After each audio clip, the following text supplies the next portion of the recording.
Bismillahirrahmanirrahim. Assalamualaikum warahmatullahi wabarakatuh. Baik, hari ini kita akan membicarakan tentang gaya antar molekul, atau kadang kita sebut dengan interaksi. Nah, untuk pendahuluan saja dulu, bahwa kalau di gaya antar molekul ini tidak sama ya seperti ikatan kimia. Kalau Ibu gambarkan misalnya hidrogen yang berikatan dengan oksigen membentuk H2O, maka yang disebut dengan ikatan kovalen kan yang ini. Nah, bagaimana yang disebut dengan interaksi atau gaya antar molekul? Nah, jika ada lagi molekul yang lain, molekul H2O yang lain lagi yang berinteraksi. Nah, jadi ini yang disebut dengan interaksi. Jadi, yang dimaksud dengan gaya antar molekul itu adalah interaksi atau gaya antara molekul yang satu dengan molekul yang lain. Nah, mengapa demikian? Karena tentu yang disebut molekul itu kan banyak.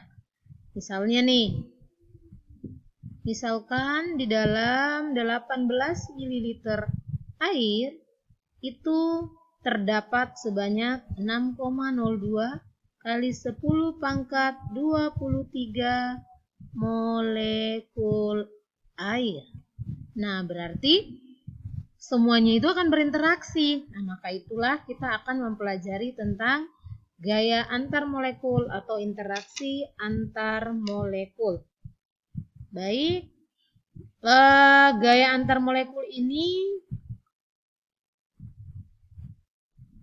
terdiri dari dua, yaitu gaya van der Waals dan ikatan hidrogen. Nah, gaya van der Waals itu sendiri terdiri dari dua, yaitu ada yang disebut dengan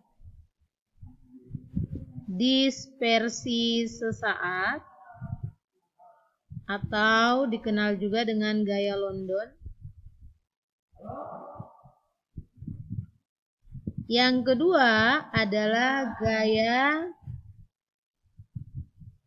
dipol. Ya, maka kesempatan kali ini kita akan melihat ketiganya, yaitu dispersi sesaat, gaya dipol-dipol, dan ikatan hidrogen. Baik, kita mulai yang pertama, yaitu tentang gaya London atau dikenal dengan dispersi sesaat. Gaya London ini adalah interaksi antar molekul-molekul nonpolar. Jadi ini terjadi pada molekul nonpolar. Seperti kita ketahui bahwa kalau nonpolar itu kan tidak punya perbedaan keelektronegatifan. Nah, dalam senyawa nonpolar, misalnya Ibu contohkan CH4. CH4 ini termasuk dalam molekul nonpolar, ya, senyawa nonpolar. Kalau Ibu gambarkan, persebaran elektronnya itu merata. Jadi persebaran elektronnya merata ya, karena ini bentuknya seperti ini, simetris bulat. Nah, ternyata karena sifat elektronnya yang bergerak, sehingga ternyata CH4 ini tidak berada pada kondisi yang sama seperti ini terus-menerus. Pada saat-saat tertentu, jadi Ibu bisa tulis saja sesaat, di mana persebaran elektronnya itu tidak sama, maka pada titik-titik tertentu ini akan bermuatan negatif dan di titik lain tentu bermuatan positif, dengan artian bahwa kalau dia bermuatan negatif ini berarti elektron akan di sini lebih banyak di sebelah kanan. Nah, seperti yang Ibu sampaikan tadi bahwa molekul itu kan banyak.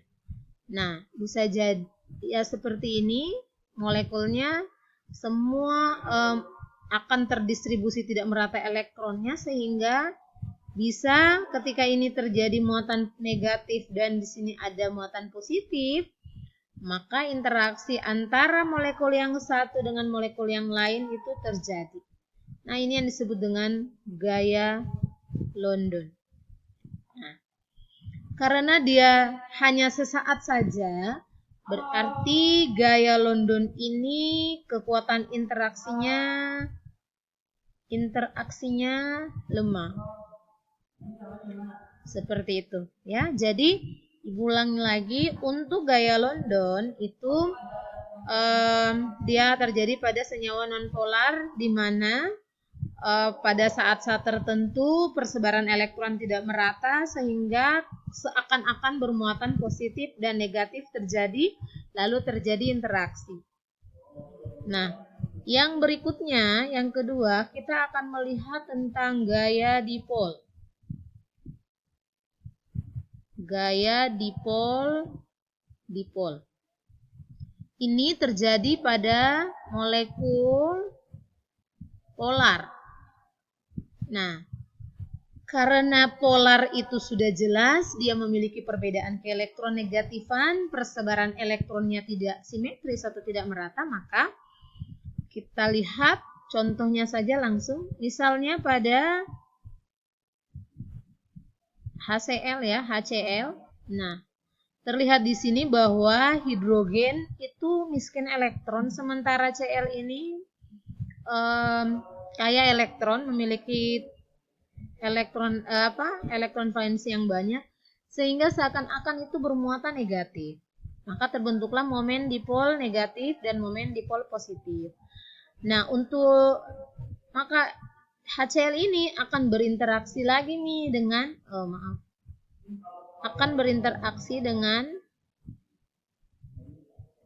molekul HCl yang lain. Nah, jadi Cl dan H itu ya akan berinteraksi. Jadi tetap dia dari molekul yang berbeda. Ini molekul satu, yang ini molekul yang lain ya. Nah, maka mereka melakukan interaksi, maka ini yang disebut dengan gaya dipol. Gaya dipol. Nah, tentu bukan hanya ada dua, banyak pastinya ya. Nah, dengan cara yang sama. Nah, karena HCl ini memang sudah terbentuk secara permanen, persebaran elektronnya tidak merata, maka tentu untuk gaya dipol ini dia interaksinya lebih kuat. Interaksinya lebih kuat dibandingkan dengan gaya London. Nah, mari kita lihat di sini ya. Contoh misalnya di sini ada aseton. Aseton ini rumusnya C3H6O. Propana C3H8. Keduanya ini sebenarnya kalau dilihat dari berat molekulnya hampir sama. Harusnya titik didihnya hampir sama.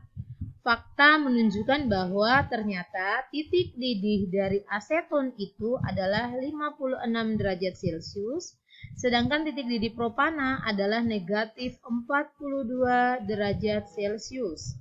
Nah, ketika kita melihat lagi kembali tentang apakah dia termasuk senyawa polar dan nonpolar, maka kita coba untuk menggambarkan CH3 di sini ya. H3C misalnya contoh sama. Ini O, kemudian di sini CH3. Lalu untuk aseton itu dia memiliki pasangan elektron bebas. Nah, jadi aseton ini dia adalah kepolarannya yaitu dia polar, dia termasuk senyawa polar. Nah, kalau dia senyawa polar berarti interaksinya adalah gaya dipol-dipol. Gaya dipol-dipol atau interaksi dipol-dipol. Nah, sedangkan propana, kalau kita lihat propana ya, ini hidrogen semuanya. Nah, perhatikan bahwa untuk propana ini dia simetris, tidak memiliki pasangan elektron bebas yang lain, maka untuk propana ini adalah non-polar. Nah, karena dia non-polar, maka tentu interaksi antar molekulnya adalah gaya London. Nah, sudah jelas bahwa perbedaan titik didih ini disebabkan karena adanya interaksi yang berbeda. Nah, karena gaya London ini lebih lemah, maka titik didihnya juga lebih rendah. Tentu ketika ada interaksi antar molekul seperti yang dijelaskan tadi ini akan memperkuat atau kalau interaksinya kuat, maka untuk proses ke fase gas itu tentu dibutuhkan suhu yang lebih tinggi, seperti itu. Baik, contoh yang lain di sini perhatikan tabel berikut ini. Nah, untuk SiH4, kemudian pH3 dan H2S. Ini mereka berada pada periode yang sama ya. Nah, tetapi kalau dilihat dari sifat kepolarannya, SiH4 ini nonpolar. Sedangkan pH3 ini polar, H2S ini polar. Nah, dari mana kita tahu? Kita kembali lagi dengan penjelasan tentang polar dan nonpolar. Senyawa yang polar jika dia memiliki yang pertama pasangan elektron bebas punya, atau kalau tidak punya dia itu tidak simetris,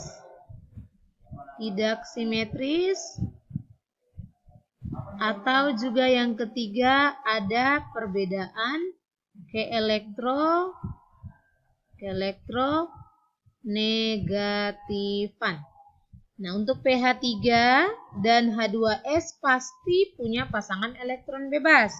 Nah, ini pasangan elektron bebasnya pH3-nya 1, H2S pasangan elektron bebasnya 2. Nah, sifat kepolaran ini menyebabkan sehingga meskipun mereka bertiga ini punya berat molekul yang ada kemiripan, artinya hampir sama berat, tetapi ternyata titik didihnya berbeda.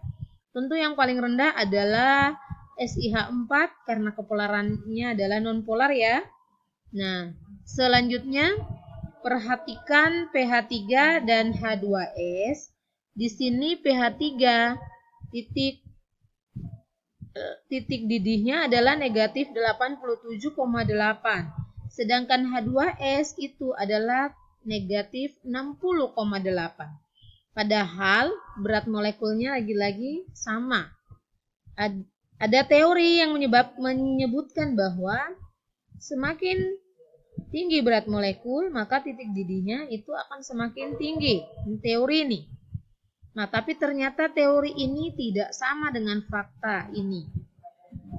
Nah, ternyata jawabannya bisa kita lihat pada momen dipol. Nah, momen dipol ini adalah sederhananya perbedaan keelektronegatifan antar atom-atom yang menyusun senyawa tersebut. Nah, pH3 itu lebih kurang momen dipolnya. Jadi lebih besar momen dipol dari H2S sehingga H2S ini lebih polar. Jadi kesimpulannya bahwa H2S itu lebih polar dibandingkan dengan pH3. Hal ini menyebabkan sehingga titik didih dari H2S itu lebih tinggi. Nah, seperti itu. Jadi untuk video ini Ibu membicarakan khusus tentang interaksi atau gaya van der Waals yang terdiri dari gaya dipol-dipol untuk senyawa polar atau molekul polar dan gaya London untuk molekul non-polar. Demikian, Assalamualaikum warahmatullahi wabarakatuh.